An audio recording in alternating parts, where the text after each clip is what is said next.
When you talk about holding these, and this is a very large cooler, but it's an ice cooler that doesn't have any ice in it. In fact, most of the time, if I'm going to use this to hold meat products in, first off, I'm going to wash it really well.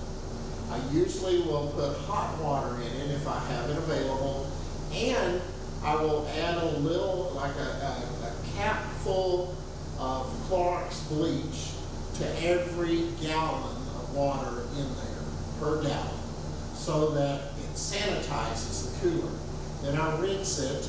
After I rinse it, then I can fill it with hot water again, keep it get it warm so that the temperature of the meat doesn't change a lot as I put it in there. And then fill it up, or fill it as much as you need.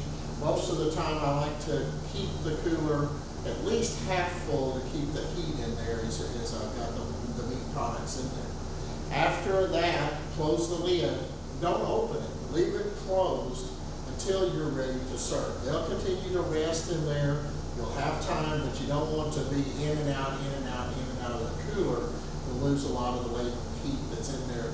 Keeping it above, and where we want to stay is above about 140 degrees external temperature, just to keep it out of the food danger zone, or temperature danger zone.